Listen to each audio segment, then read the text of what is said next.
Welcome to the ReaderHouse Author Roundtable, where authors from all walks of life come together to discuss the trials, tribulations, and triumphs of publishing their books. I'm your host, Corey Graham. Join us here every Friday night at 8 p.m. or listen anytime via podcast at Spotify, Apple Podcasts, Stitcher, TuneIn, and PodServe, to name just a few. The Author Roundtable is sponsored by ReaderHouse Online Bookstore, where the independent new authors come first. I'm looking at the new book by Carol E. Maynard, and it centers around a young girl who has to rescue her scientist father after he is kidnapped by the government. The name of the book is The Twilight Rescue. Carol is joining me right now at the ReaderHouse Author Roundtable, and we're going to be talking all about it. Carol, welcome. Thank you for joining me. Well, thank you. Carol, can you tell me what you've written in The Twilight Rescue? Well, I started the book by writing the animal poetry, and I just wanted to honor animals, and I wanted to kind of make students aware of the plight of animals during this very difficult time of climate upheaval. And then it sort of got the story going, and I kind of wove a story in between the poetry. And the story is about a young girl, 11 years old, who is living 20 years in the future. So the idea is to get students to think about the future. What's going to happen? What's going to become of our problems that we have now? Are we going to solve them? Are we not going to solve them? Are we going to make some good choices or not so good choices? So Sophie, she has a problem, and the problem is she wants to rescue her father, who's been kidnapped. And he's a scientist, and he's been working on various solutions to our climate issues, our energy issues. So she takes off with some friends to rescue him. So that's the main premise of the story. And, it's just to get students to think about the future. What's going to happen? How are we going to solve our problems? What's going to happen with artificial intelligence? So one of her best friends becomes an android, just a little robot. And so she kind of contemplates the issues around that. Well, this robot isn't really real. She doesn't really know me, but yet she's very important, in my life. So it's just to get kids to think. It's not really to learn about the details of issues, but just to think about the possibilities and to imagine, to use their imagination, kind of question things and think about them. And when you talk about the reading audience, you're saying students, so are you thinking younger, older, or a mix of it? Students about 10 years old, 10, 11, 12, around that age. The middle grades, they call the middle grades, it's a wide range of 8 years old to 12 years old. But I would say the book is more geared towards maybe 9, 10, 11-year-olds, maybe 12-year-olds. So when it comes to writing and publishing, is this kind of a new thing for you, or have you done it before? It's a new thing. It's really a new thing, and it wasn't just about I want to write. It was more about I want to communicate some ideas and thoughts about the possibilities of the future and what's going to happen and where we're going and this sort of thing. So I just got writing, and I just kept writing, and it just kind of unfolded for me. So once you got started on it, was this a long journey for you overall, the writing and publishing and everything? Well, it took about 2 years to write, and I just wrote when I felt inspired. I didn't have a regimen about sitting down and writing every day, but I would just write when I felt inspired and when I felt that I could produce something or when I had a new idea that came up. That's what I would do. And I also wanted it not to be so dystopic, because a lot of, I think, science fiction is kind of a very kind of dystopic message about human nature and about society. So I wanted to write something positive and hopeful. And so once you got that first copy in, you were holding The Twilight Rescue in your hands for that first time, Carol. What was that moment like for you? Oh, that was pretty exciting. I mean, it just felt really like I'd done something very creative. I had never written a book before. It was just a very exciting moment. And yes, I feel like it's one of my greatest achievements to have written the book. I'm very happy. I'm very happy about it. Yeah. Well, it sounds like readers are really going to love this. Again, it's titled The Twilight Rescue. It's written by Carol E. Maynard and published by Hawes and Jenkins Publishing. So pick it up at places like Amazon, Barnes & Noble, iTunes, and traditional brick-and-mortar stores. Carol, thank you again for coming on the show. It's been so great talking with you. Okay, thank you.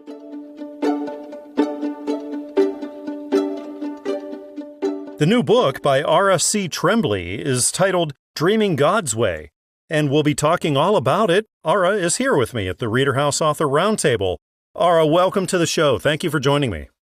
Thanks very much. Thanks for having me. Can you tell me what you've written about in Dreaming God's Way? Well, the premise of this book basically is that our dreams are a gift from God.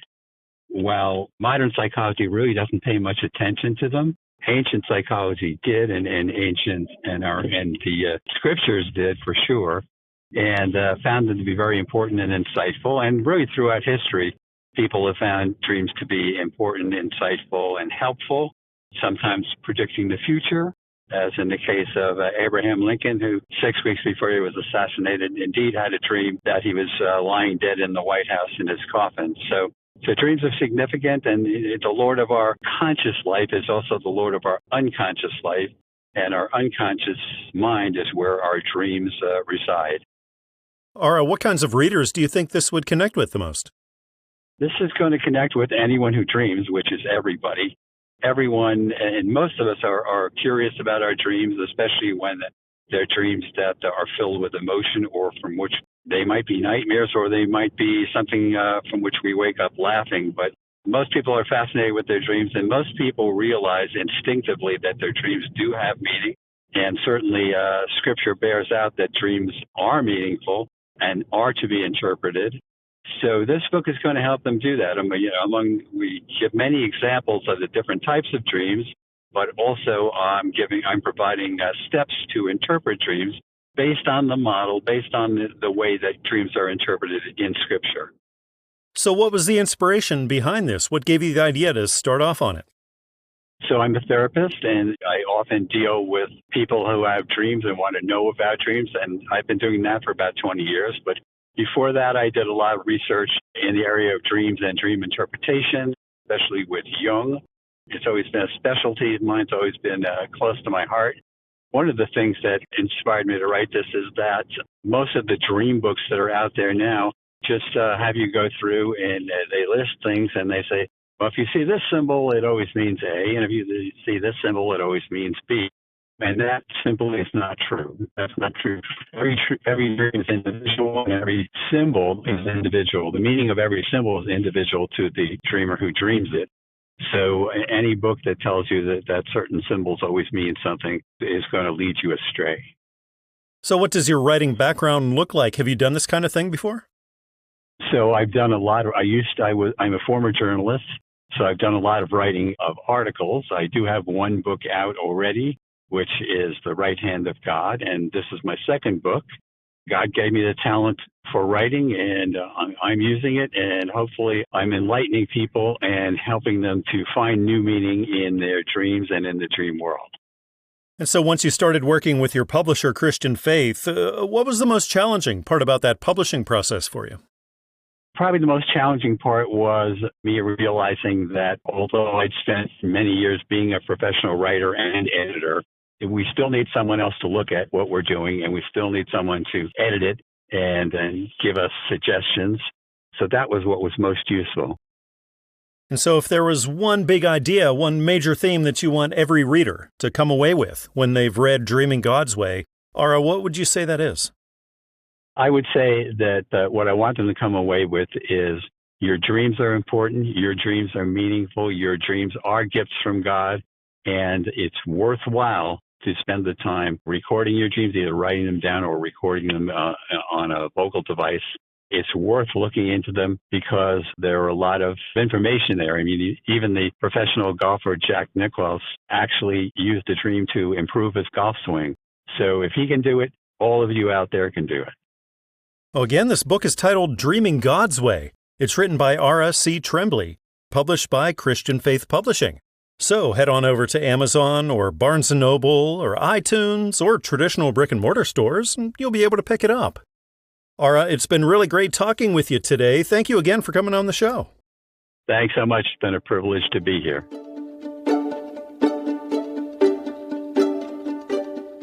I'm holding the new book by Neydin Milián. It's titled Ollie Doesn't Listen, based on Jesus' parable of the lost sheep. This is a children's story that introduces young readers to the love of Jesus. Neydin is right here with me now at the ReaderHouse Author Roundtable, and we get to talk all about it. Neydin, welcome. Thank you for being here tonight. Thank you for having me. Can you tell me all about Ollie Doesn't Listen and what you've written here? Yeah. So Ollie is a little lamb who is not the best at listening. He gets lost inside the woods, and Jesus, the shepherd, has to come and save him. And by the end, he learns the valuable lesson of staying close to Jesus and listening. Neydin, what kinds of readers do you think this would be best for? It would definitely be best for children around the ages of 3 to 5. So how'd this all come about? What gave you that idea to start this? Sort of from me and my son. I haven't always listened the best to Jesus, and I've gotten in myself into a lot of messy situations, and then finally turning to Jesus and obeying him, and my life has never been better since. It definitely comes from my own life and then watching my son, who's also not the best listener yet. So what does your writing background look like? Are you new to all this, or do you have some experience in it? I used to write professionally. I was at a civil rights organization, and I was their writer for about 6 years, and then I turned to writing for children. So once you started on Ollie Doesn't Listen, was this a long process overall, the writing and publishing and everything? The publishing was a long process. The writing, it took about a month, and then a lot of editing, and then the publishing took about 6 to 8 months. I can't remember exactly how much, but it took months. So once you started that publishing process with Christian Faith, what would you say was the most challenging part about that? Figuring out the illustrations, just guiding them, and also showing me the sketches at first and how it looked really beautiful in the sketches, and then the coloring, and just going through the approval process for that was a long one, but it was definitely really rewarding. So yeah, you put a lot of time and work into this, and then finally that day came and your first copy came in and it's in your hands for the first time, Neydin. What was that moment like for you? It was a relief that it was all finished. It took a really long time. So a lot of work goes into this, like I said. So what would you say is the most rewarding aspect of it all for you? The writing, the idea coming up and writing it down. I remember with my son, I know that usually when I show a book to my son, it has pictures in it, but in the beginning, Ollie Doesn't Listen didn't have any pictures, so it was just a manuscript. So when I showed it to my son, I would rewrite it if he just walked away in the middle of the story. If he stayed for the entire manuscript to hear it without pictures, I'd be like, okay, this one is finally it. So looking ahead, do you have plans to write and publish more? Yeah, I do. I'm working on another children's book on loss and grief. Well, a lot of our listeners right now are authors just starting out. Neydin, do you have advice that you could offer to them? Definitely follow God's voice and be guided by him, and everything will work out the way that it works out. So you write a lot, and something that I encounter a lot of times and a lot of authors do as well is writer's block, and that can be so frustrating. Is that something that you have to deal with?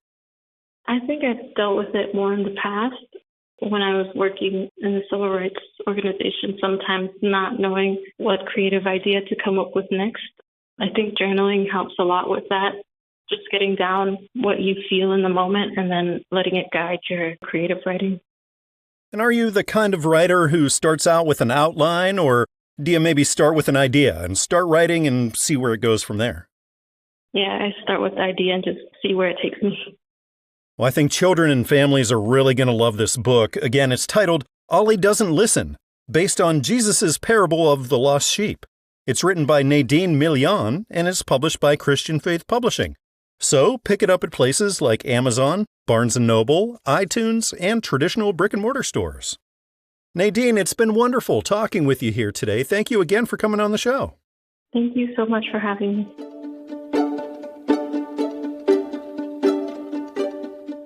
Joining me right now here at the ReaderHouse Author Roundtable is author John N. John, welcome to the show. Thank you for joining me today. Thank you so much, too. Welcome. John, your new book is titled John's Story. Can you tell me what you've written about there? Well, I could answer two questions, why I did it and what is it about, right? It's about myself. Right now, I'm 3 years plus years of age, right? And the story is about myself and a tragedy that took place in my life or our life. My wife and the mother of my 6 children passed away at an early age, very suddenly, at 45 years of age. She was 45 when she passed, and we had 6 children, right? Going to what we call in Guyana, primary school. That's before high school.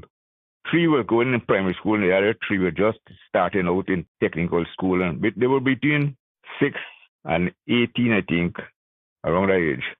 They grew up, right? I took care of them, they grew up. I tried to do my best for them. And they got their own family and started their own life. Now they got children. And that's my grandchildren now began asking me questions now. How did their parents grow up? Because all they heard, that their parents were telling me my mother died at an early age and so on. So they're asking me now, when I get a chance, well, I'm in Guyana, right? Right now in Guyana. And I went to New York also, right? In the States. Now the grandchildren are in New York, some in New York. By the way, I should mention 6 children and 17 grandchildren, right? Some in New York and some in Guyana and some in Canada. 3 in Canada. They began asking me now, how did their parents grow up? Because they heard they grew up without a mother, or from an early age grew up without a mother. So they began asking me questions now about this, what they were like, what the children were like growing up, without a mother in the home and so on and so on. So that is how the book is about. I had to end up telling them the whole story then, how it happened, blah, blah, blah, One would ask me no, and then another one would ask me so I would kind of text them or talk to them on the phone and answer the questions, how this happened and how that happened and so on. So I decided, you know what, I better document this thing, right? And so come that's how the origin of it, I would say, talk about myself. But before that, right, after I was thinking about writing blogs, right? Because I had the time I could play around the computer and so on. And then it was like, I had to learn something to do something. You understand? I had to learn something first before I could do it. So I think, why should I write about something? Because people need information. You see, people ask questions, and people also ask about this, people also ask about that. It means that they want information, right? They want to. So I said, why write about something when I know my own story? If I had to put out my own story, it will serve 2 purposes, right? The children, my grandchildren, and then I would talk like a kind of legacy or something like that, John, have you ever done anything like this before when it comes to writing and publishing?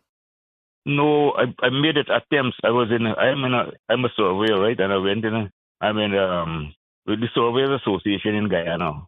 Let's say I'm in Guyana, and when I was in Guyana all the time, right? But I went to the States when I started writing this book. And we talk about writing, right? So I met some young people. I always associate with young people and I tell them my stories and my adventure and the experience I have, they say, you could put this in a book, right? So my surveyor friend, he was the president of the association, right? A man named Mr. Rutherford. We normally meet like once a month to discuss topics about the surveying profession, right?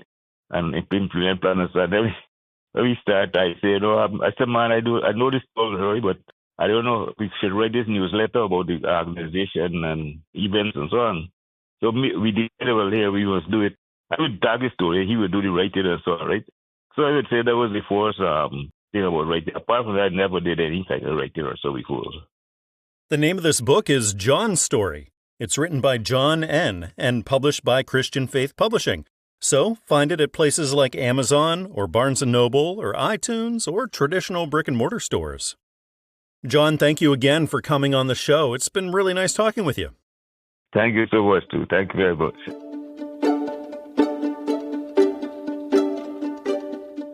Sitting right here with me now at the ReaderHouse Author Roundtable is author Sue Barnard Ruthruff. Sue, welcome to the show. Thank you for joining me. Thank you for having me. Sue, you have a new book out titled If. Can you tell me what you've written all about here? Sure. This is a children's book that ponders a question, what if animals got the same common ailments as humans? For instance, what if a woodpecker had a headache? How would it affect his day? What if a horse had hay fever allergies? So it's just a playfully written rhyming book that looks at the sillier side of animals with common human ailments. So what kinds of readers did you have in mind for it? Basically kids or, the adults who are reading to the kids, small children. The first word of every page starts with the word if. So I just kind of play into that children's wonderment. They kind of are always asking what if questions. And so what was that inspiration? What was that idea that made you say, hey, I got to start off on this? Well, actually, my mom used to tell a really corny joke. And what she would do is she'd move her hand in a sweeping motion from right to left, and she'd snap her fingers, and she'd say, what is that? And, the answer to her joke was, it's a butterfly with a hiccup. And so that's kind of my first page, okay, what if a butterfly had the hiccups, would it throw them off course? What would that be like? And then I just kind of started thinking of other animals and what would, the ailments that would suit them that kind of make it silly. So when it comes to your writing background, is this something new for you, or do you have experience in it? Well, I've been writing my whole life just because I enjoy it as a hobby. I do have 2 other books that have been published. I was a school teacher, and so I kind of set it aside and didn't really do anything with writing until after I retired. But I do have 2 other books. One is called The Strange Scary Thing, and that's written in rhyme as well. It's about a boy who's told to clean his room, but he doesn't want to go in there because there's a strange, scary thing living in the mess. And then, as he eventually confronts his fear and starts cleaning up the mess, the scary thing has nowhere left to hide and leaves. And the second book I've written is called Grandma Doesn't Remember. And that one is written in memory of my mom. She passed from vascular dementia in 2022. So I wrote that one in hopes of helping children deal with the changes in grandmas or grandpas or great-grandmas and grandpas after a dementia diagnosis. Just sort of a more serious type book, not a rhyming book, but that one hopefully will help children deal with the changes that they're seeing in their loved one. So once you sat down and you got started on If, was this a long journey for you overall, the writing and publishing and everything? Actually, it came out pretty quickly as a poem, but it was too short. Children's books tend to be about 32 pages. And my sister said this would make a really good children's book. And my writing group showed it to them, and they're like, yep, you need to add more to it. So it kind of came about in stages. First, the original came out in poem form, and then I added more characters and more ailments and, then had to do a lot of writing and revising. So it happened in stages, but when I write, it just kind of flows out. Then you started working with your publisher, Covenant Books. Sue, what would you say was the most challenging part about that publishing process for you? Just because I was fearful, because I, was ignorant of the whole process and how it worked. And, but I had that dream, and I had a really good liaison who just kind of walked me through every step of the process and, took away that anxiety and made it much easier than I thought it would be in some aspects. I could only imagine what was going through your head whenever the first copy came in and it was finally a real thing. You're holding If in your hands for the first time, Sue. What was that like for you? Oh, boy, I don't know if there are words to describe that feeling. Holding the book in my hand for the first time, just seeing something that started as a thought in my head and actually come to life in physical form. That was just the best feeling ever. One of those, I can't believe it actually happened kind of feelings. Well, I think children and families are really going to love this book. It's titled If. It's written by Sue Barnard Ruthruff, and it's published by Covenant Books. So head on over to places like Amazon, Barnes & Noble, iTunes, and traditional brick-and-mortar stores, and you'll be able to pick it up. Sue, thank you again for chatting with me here tonight. It was really great to talk with you. Thank you so much. I appreciate it.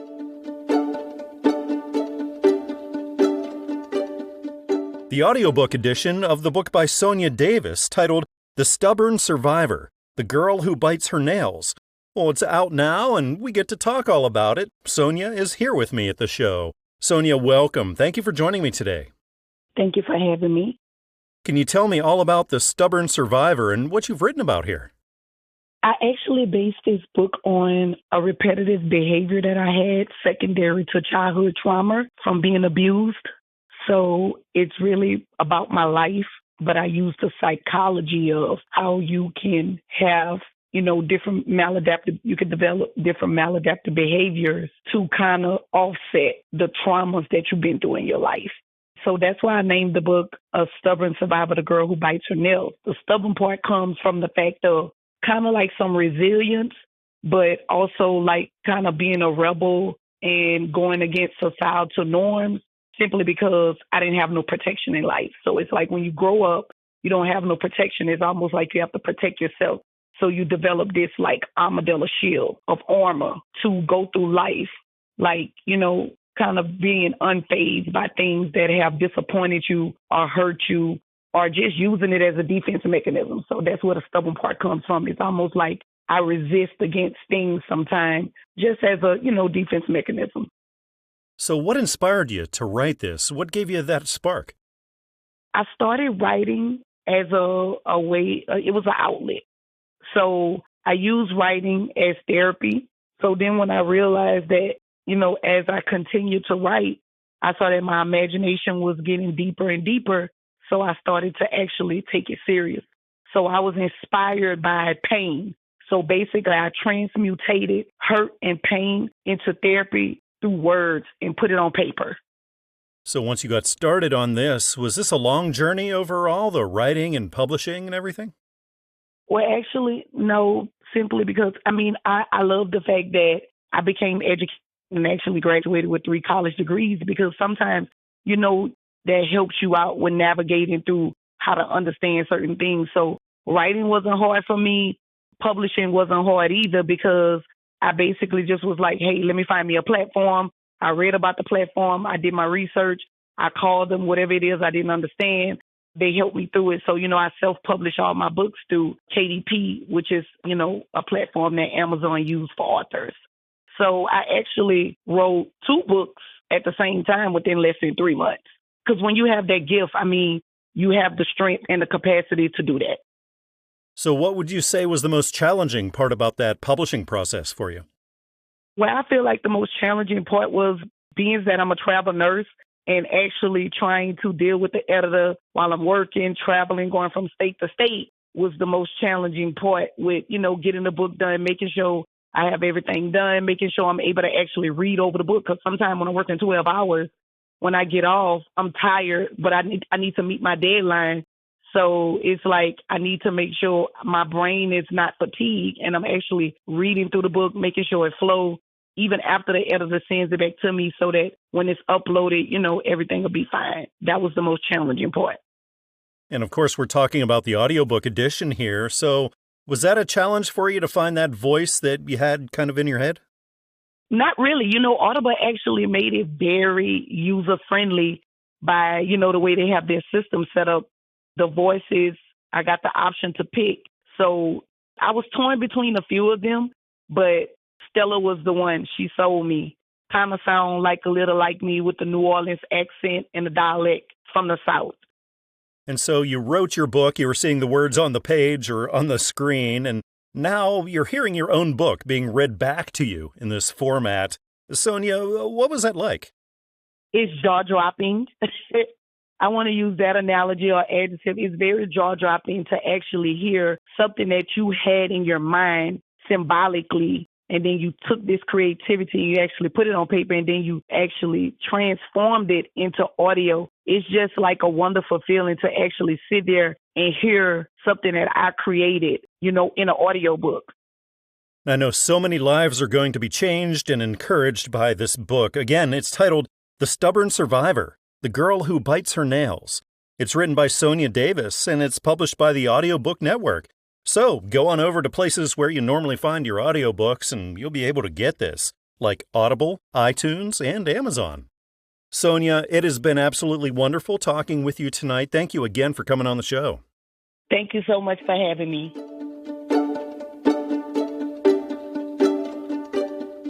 I'm holding a book that's a true account of exploring the author's journey of love, trauma, loss, recovery, and motorcycle racing. It's titled Echoes of the Storms. It's written by Henry Thomas Williams, and the author is right here with me now at the ReaderHouse Author Roundtable. Tom, welcome to the show. Thank you for joining me. Thank you, and thanks for the opportunity. Tom, can you tell me all about what you've written in Echoes of the Storms? Yeah, I can. It's not really a divorce book, although it's been cast as that. It's really more of an adventure book. It's about growing up in a changing world and trying to cope with what life gives you. I was pretty much a country kid, grew up on a cattle ranch, but I went to school with a lot of city kids, and there's a big difference. Barbara Kingsolver in her book, Demon Copperhead, says when a country kid gets hungry, they go shoot a deer. When city kids are hungry, they go shoot a liquor store cashier. And in a way that summed up my life. I think anyone, if they're honest with themselves, they'll find something of themselves in this book. What kinds of readers do you think this would connect with the most? Oh, I think just about anyone, anyone who's been through a divorce, who grew up in the 60s or beyond would like it. I think my life was a little easier than some of those around me, but it was a bit rougher than most too. I believe everyone has a story to tell, and this is mine. So what was that inspiration? What was that spark that made you say, hey, I got to write this book? Oh, there's been so many, some in motorcycle racing, some in academics, and probably in life. And the inspiration for this book was Oprah Winfrey's book, What Happened to You, was a big part. And then a psychologist that if you read my book, you'll meet her in this book. And I think those were my main inspirations. So what does your writing background look like, Tom? Have you ever done anything like this before? That's a good question. Nothing exactly like this. My career involved writing environmental impact statements and permitting documents for mining projects. I was an ecologist, and those efforts required writing 1,200-page reports. So writing and a lot of editing, but all technical scientific writing. And this was my first pursuit in creative writing. So big step for me, and they're very different. So once you started working with your publisher, Hawes & Jenkins, what would you say was the most challenging part of that whole publishing process for you? Waiting. The process takes a while. And once you finish a book, you really want to see it out there. And it takes a while, to get through editing and proofing and all that. But all steps that are well worth it. And the book was greatly improved by it. And then finally, it was a real thing. You got your first copy in. Echoes of the Storms was in your hands for the first time, Tom. What was that moment like for you? Well, I started this process of writing this book over 20 years ago when I was in counseling going through a divorce. So it was a big relief, felt like a big accomplishment after so long. It wasn't like I wrote for 20 years, but I would work on it, put it down, pick it up. Finally decided to get it out there in the hopes that it would help someone else. So, yeah, it was a good feeling. And so now that it's out there, what would you say is the most rewarding aspect of it all for you? Getting to start on the next one. The thing I miss most of my career, I'm retired now, but was writing. And strange as it may seem, I really enjoy writing, and I'm finding creative writing is a lot more fun. So there'll be a sequel to this book that'll be coming up, within a year. So something else to watch for and something for me to enjoy. Well, we have so many listeners who are authors who are just starting out in all of this. Tom, do you have some advice that you could offer to them? I'd say stick with it. It's worth it. It does take time and it's a challenge. And you'll find times when you feel like it's not worth it and this is too hard and I'm never going to get it out there. But it is worth it. It does end, and you'll want to do another one when it does. So stick with it is what I would say. Well, again, this book is titled Echoes of the Storms. It's written by Henry Thomas Williams, and it's published by Hawes & Jenkins Publishing. So head on over to places like Amazon, Barnes & Noble, iTunes, and traditional brick-and-mortar stores, and you'll be able to pick it up. Tom, thank you again for coming on the show. It was really nice to talk with you today. Thank you, Corey. Good to talk with you, too.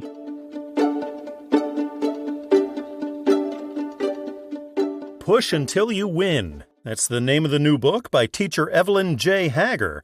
And we'll be talking all about it right now here at the ReaderHouse Author Roundtable. Evelyn is joining me. Evelyn, welcome to the show. Thank you for being here. I'm glad I was invited. I think this is awesome. Technology is doing great things. Absolutely. Evelyn, can you tell me all about what you've written in Push Until You Win? The book is about encouraging people, all people, to do what God has called them to do. We are here with purpose, Corey, and time is running out. And God has called people to do certain things, and even the characters in the book, including myself. I tried to give let's be real examples. Even the characters in the book, all of them had to push through at some point in time in their lives. That's what the book is about, encouraging people to rise up. Don't be fearful. Don't be afraid. God is with you. God is going to be with you. He didn't promise not to leave us nor forsake us. I'm a living witness to that. So how'd this all get started, Evelyn? What was your inspiration to write it? I started making notes. I went back in my notes and I started making notes about chapter titles back in January 11, 2017. There were interruptions with illness from my husband, and he's now with Jesus. And so I committed all my time and attention to him when he was ill. But the inspiration for writing that and titling it like that came directly from the Holy Spirit, thinking about the different situations and circumstances we had been through, and even me as a child going through different things in life. And I thought about him and us and in this ministry and everything, and how God just brought us through everything and how we didn't give up, even when we knew that the enemy was on major attack. We just kept pushing our way through, and we always got the victory. God always came through for us. And so that's how the inspiration for the book got started, Corey. Just sitting, thinking about everything we had been through, and then thanking God for bringing us through it. And can you tell me about your writing background? Have you done a lot of this kind of thing before? Okay. When I left corporate America, when we both left corporate America, we went straight into ministry, and we've been into ministry only until he passed. He was in ministry only. Now I've taken over. But during this time, Corey, I worked at the electric company as a technical writer, documentation writer, writing manuals and things like that for higher-ups, general managers and vice presidents and this kind of thing. That's where I did a lot of writing on a daily basis. It never dawned on me to do a book until after I got married. It never dawned on me that I could do a book until after I got married. That's when I wrote the first book. I did that on a dot matrix printer and a Macintosh computer. And then I went around Houston. That's where I'm from. I went all around Houston to the different Christian bookstores to get it on consignment. Okay? That's how I started with my first book. And then the second book that I did, I had stepped up a notch from dot matrix and Macintosh. Okay? The second book came from a message that I heard Pastor Osteen preach one night. John Osteen, I don't know if you know him, or he's gone, he's with the Lord too. But anyway, he talked about how God takes you in easy stages.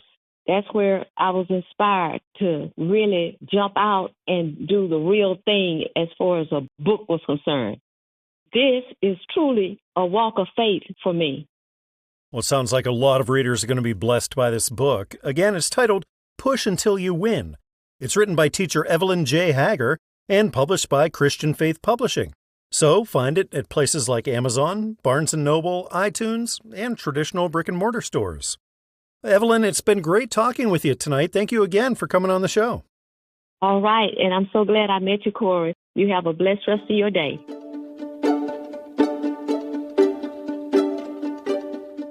Joining me right now here at the ReaderHouse Author Roundtable is author Mark Slavik. His new book, The Fallen, is a Christian thriller that combines military action, espionage, and a fight for faith and freedom. We'll be talking all about it. Mark is right here with me. Mark, welcome to the show. I appreciate you joining me. Thanks, Corey. Appreciate the invite. Mark, can you tell me all about The Fallen and what readers are going to get into here? I'll give some background on what started The Fallen. Early in 2021, I saw a change in the country from Washington, from the administration, a persecution of Christians and Catholics and pro-life citizens. And I didn't understand it. It just didn't make any sense to me. So I started doing a lot of research. And I've called that research the War on Christianity because it looked at things like immigration from really kind of hostile locations and moving billions of dollars into woke programs that destabilize individuals and families. And it looked at arresting people outside abortion clinics. So I looked at all those kinds of things. And that led to a theory and then a fictional story that brought to life Micah Miller, a character. I wanted a character who is deeply flawed, but redeemable. And based on some of my experience with the Ranger program, he's a U.S. military Ranger, priest, fallen priest, and then became a mercenary after some tragedy befell him in his life. So he was definitely somebody who needed to be redeemed by God. Mark, what kinds of readers did you think this would connect with the most? Well, I think anybody that's looking for an action adventure that's got strong religious undertones. I wanted a book that wasn't as graphically violent as maybe some of the John Wick. I wanted something that was a little richer in story. And like I said, the book deals with both a hero and a protagonist that both are deeply flawed and are searching for redemption in their lives. So I wanted a book that would appeal across both from, women and male readers alike, and folks that really want to learn more about this potential war on Christianity, but in a way that was digestible and entertaining. So what does your writing background look like, Mark? Do you have experience doing this kind of thing? Years ago, I wrote a book on the Gulf War and on the World Trade Center, the 9/11 attacks. I've done scientific writing, but that was the book, Red Sands of Iraq, was a theory on how the Twin Towers came to be a target. So it's kind of in my blood. Espionage and thrillers are in my DNA makeup. And one of the things I like to do with the reader is to take them into places maybe they haven't been before. In The Fallen, we're at St. Ignatius, which is a historic high school in Cleveland, Ohio. We're in several places. We're in Gandolfo near Rome, and we definitely travel around the world in this story. And so I like to be able to take the reader into places maybe they haven't been before and hopefully encourage them to go visit those locations, as well as expose them to some of the religious undertones of the Catholic Church. So once you sat down and got started on The Fallen, was this a long journey for you overall, the writing and publishing and everything? It started early in 2021, believe it or not, and it was soon, like I said, soon after the election. And I didn't understand at the time how, and not trying to beat up the former president, but, it was self-professed Catholic. But so many of the policies coming out of the administration were anti-Catholic. And so I started writing in the early part of 2021, and then life got in the way. So kind of a little bit of a personal story. I'm a former military guy, retired a couple times from the military, and I put off having spinal surgery for many years. Well, a year ago, summer, I had spinal surgery, and I couldn't speak for 3 months. So I couldn't go to a meeting. I couldn't attend. I couldn't do anything. I had no vocal cords for 3 months, and that was kind of God's way of saying, hey, finish the story. And that's what I did. I kind of hunkered down, and I finished the story. So once you started working with your publisher, Christian Faith, what would you say was the most challenging part of that publishing process for you? I'm sure other authors can feel the same way. It seems to take forever. I think the other part, my background, besides being a military officer, I've always been kind of an operations guy at a corporate level, so I'm used to pushing projects along, deadlines along, and doing things in parallel. The publishing industry works very much in serial. They don't do things in parallel. We get this part done, we get the draft done before we do the second draft. We get this before we do the artwork. So it's very, I'll call kind of serial. That's frustrating for a person who wants to get it all done right away. Again, this book is titled The Fallen. It's written by Mark Slavik and published by Christian Faith Publishing. Pick it up at places like Amazon, Barnes & Noble, iTunes, and traditional brick-and-mortar stores. Well, Mark, thank you again for coming on the show. It's been really great talking with you. Thanks, Corey.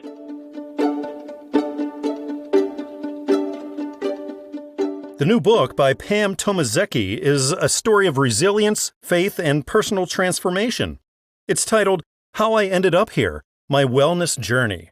Pam is right here with me now at the ReaderHouse Author Roundtable, and we'll be talking all about it. Pam, welcome. Thank you for joining me. Thank you, Corey, for having me. Pam, can you tell me all about how I ended up here and what you've written about?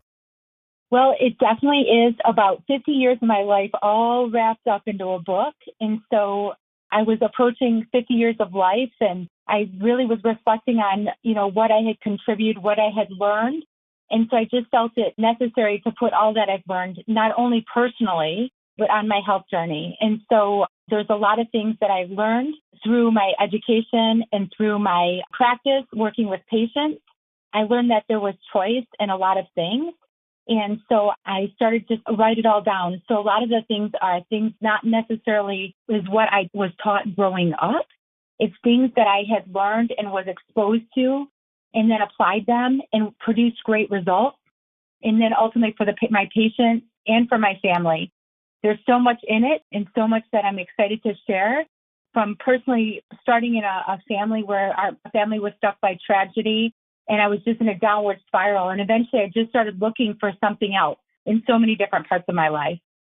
Pam, what kinds of readers do you think this would connect with the best?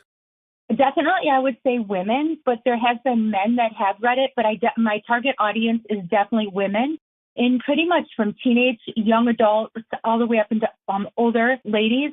There's a lot of information where I just target it towards it. So things like living a healthy lifestyle, what to eat, what not to eat, what to do for our bodies, things that we could do around our house to have a more healthier environment, all the way to things like, when you're going through pregnancy, the choices that you have, to giving birth, to feeding your children, to possibly doing chiropractic care for your family, vaccinated or not.